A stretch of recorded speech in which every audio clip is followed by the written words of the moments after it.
Hola de nuevo. En el video pasado hablamos acerca de lo que es el propósito, nuestro propósito aquí en la Tierra, y pues hoy día quisiera hablar de un factor muy importante que a veces nos impide cumplir este propósito, sobre todo en el sentido de amarnos a nosotros mismos. El texto en el que vamos a meditar es acerca de la historia de Saulo. Sabemos que Pablo fue un hombre que creía que el cristianismo perjudicaba gravemente a lo que era el judaísmo, entonces con la intensidad de este pensamiento, él se propuso matar a los cristianos y él iba de pueblo en pueblo y mataba a los seguidores de Cristo. En el camino a uno de estos pueblos, Saulo fue intervenido por Jesús, el cual le dijo: Saulo, ¿por qué me persigues? Y es como si hubiera quitado la venda que tenía Saulo frente a sus ojos y él pudo ver la verdad. Y pues Saulo se convirtió, Saulo aceptó a Cristo, entendió que lo que estaba haciendo estaba mal. Lo que ahora debía hacer era ser este seguidor de Cristo al que él tanto había perseguido.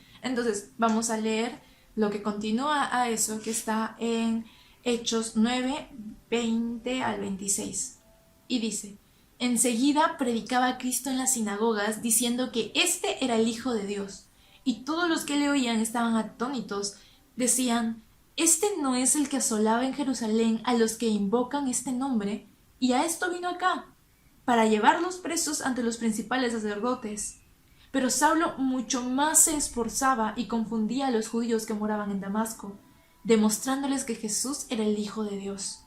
Pasados muchos días, los judíos resolvieron en consejo matarle, pero sus acechanzas llegaron a conocimiento de Saulo, y ellos guardaban en las puertas de día y de noche para matarle.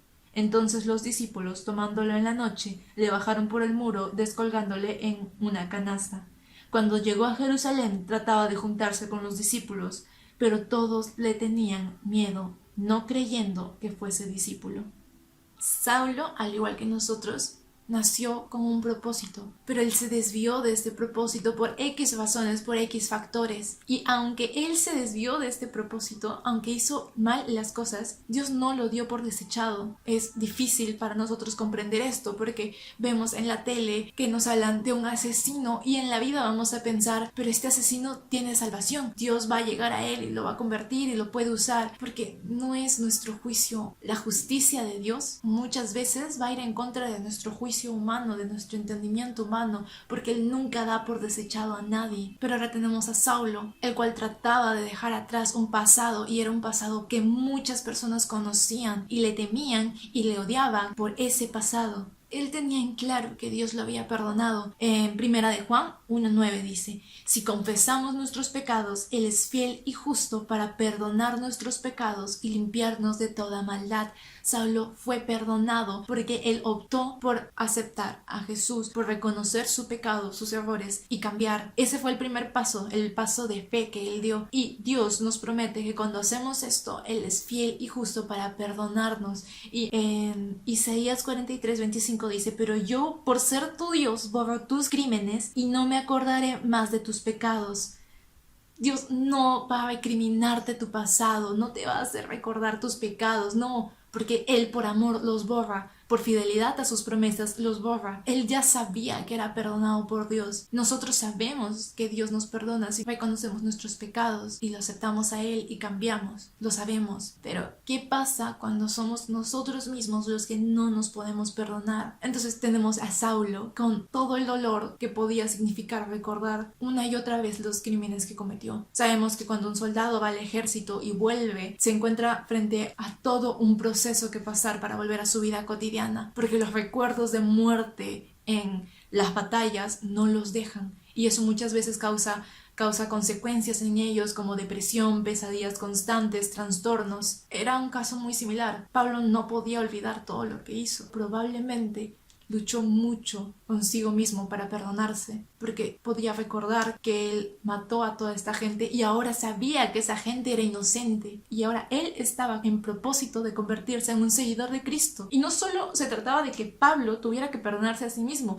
sino que las personas que lo rodeaban, los discípulos, los seguidores de Cristo, le recordaban constantemente cuál era su pasado y se juntaron para matarle. Entonces tenía la lucha de perdonarse a sí mismo y también tenía la lucha de todo el odio, todo el rencor que podían tener los cristianos hacia él, por todas las consecuencias que habían sufrido por la vida pasada de Pablo. Y es algo que podemos entender porque no puede ser nada fácil perdonar a alguien que ha matado conocidos, seres queridos, familias enteras. Pero una vez más, la gracia y la misericordia de Dios sobrepasan nuestro entendimiento. Y Pablo podía haber tenido razones humanas suficientes como para decir me rindo, como para decir Señor, yo no me siento digno de hacer tu obra, yo no me siento digno de estar acá, yo no me siento digno de proclamar tu nombre y nadie más me ve digno. Es difícil cambiar cuando nadie cree en ti, pero esto no lo detuvo. ¿Saben por qué? Porque Pablo tenía un velo frente a sus ojos en su vida pasada y ahora conocía la verdad.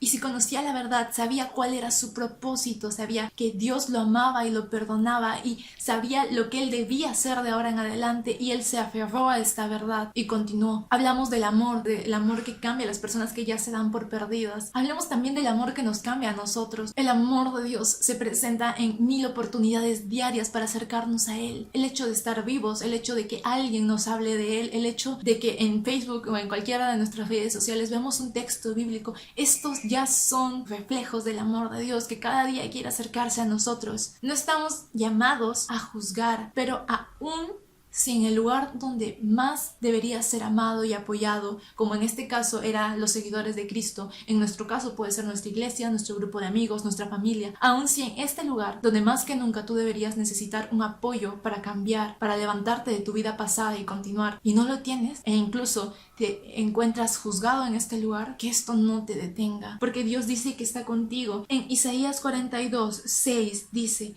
yo, el Señor, te he llamado para manifestar mi justicia. Te tomaré de la mano y te protegeré y te daré a mi pueblo, los israelitas, como símbolo de mi pacto con ellos y serás la luz para guiar a las naciones. No se trata de tu pasado, no se trata de lo que hayas hecho, porque no importa cuán indigno nos podamos sentir frente a Dios, nuestra vida es un reflejo de que su amor es infinito y de que no hay obra que Él vaya a dar por perdida. El Señor llevará a cabo los planes que tiene para mi vida, pues tu fiel amor, oh Señor, permanece para siempre. No me abandones porque tú me creaste. Salmos 138:8. Nuestra vida basta como testimonio para saber que Dios jamás va a dar por perdida su creación. Él siempre les va a dar la oportunidad de un cambio y nosotros como cristianos debemos apoyar ese cambio. No importa cuán difícil nos vaya a hacer creer que un asesino pueda cambiar o que X persona pueda cambiar. Nuestro propósito no está en juzgar, nuestro propósito está en amar y que este amor pueda ayudar a las personas que están en una lucha personal consigo mismas. Pablo no se detuvo ahí. Imagínense si él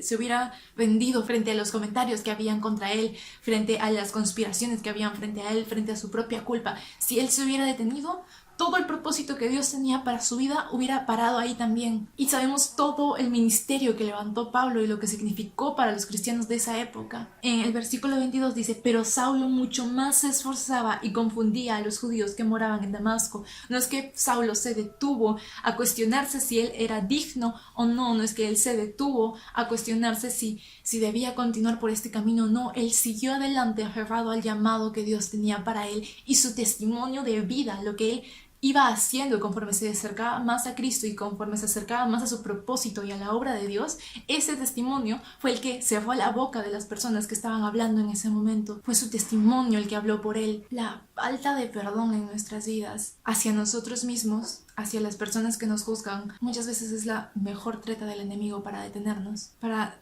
que nosotros mismos nos descalifiquemos de merecer el amor de Dios y de merecer su presencia y de estar en su obra. Tenemos dos ejemplos claros: a Pedro y Judas. Pedro fue amigo de Dios, estuvo con Jesús mucho tiempo, fueron muy cercanos, y en el momento en el que Jesús estaba siendo crucificado, Pedro lo negó 3 veces por miedo a morir. Y esa culpa pudo haber llevado a Pedro a descalificarse y a decir: yo no merezco seguir aquí. Yo conocí a Jesús directamente y yo lo negué, yo no merezco seguir con la obra. Pero no, Pedro se arrepintió, Pedro se perdonó a sí mismo y Pedro hizo el tremendo ministerio que nosotros sabemos que llegó a hacer. ¿Qué pasó con Judas? Judas vendió a Jesús y en cuanto se dio cuenta del error que había cometido, se dejó consumir por la culpa y fue y se mató. Y ahí terminó todo. Cuando conocemos al Dios de oportunidades. Creemos que no hubiera perdonado a Judas si Judas se hubiera arrepentido de corazón. Sí lo hubiera hecho. Pero Judas no pensó en un cambio y no pensó en perdonarse. Él pensó en que ya no era digno de nada y se mató. Y ahí terminó su historia. ¿Cuántas veces nos hemos repetido en nuestras mentes: no soy digna de estar en tu presencia, no soy digna de trabajar en tu obra, me voy a apartar, no puedo estar aquí y cuando esté bien voy a volver a ti? Y eso es más que una mentira del enemigo. No se trata de eso. Dios ya nos perdonó. Necesitamos perdonarnos nosotros para poder continuar con el propósito que tenemos. Porque ese amor que queremos proyectar, debemos proyectarlo primeramente con nosotros, porque no podemos amar si no nos amamos, no podemos proyectar algo que no tenemos. Este es un tema que muchas veces dejamos pasar y sigue pasando el tiempo y sigue siendo una herida latente en nuestras vidas porque aún no nos hemos perdonado o porque aún no hemos perdonado a las personas que nos lastimaron. Solo nosotros podemos decidir cuando ponemos un stop a esto, nos aferramos al llamado y al perdón de Dios y continuamos adelante con nuestro llamado y nuestro propósito. Y si hemos meditado en esto, si estás en un lugar en donde puedes ir a tu cuarto o a un cuarto a solas y puedes orar y podemos pedirle a Dios que nos ayude a que su amor nos sane, que nos ayude a sanar y a continuar, porque es algo difícil. Sabemos que no es algo fácil, es un proceso, pero de su mano todo lo podemos hacer. Yo espero que podamos tener un tiempo con Dios después de esto. Y me alegra mucho haberlo podido compartir aquí. Entonces nos vemos el próximo martes o miércoles o así. Y espero que estén muy bien y Dios me los bendiga. Sabemos que Pablo era fue un hombre que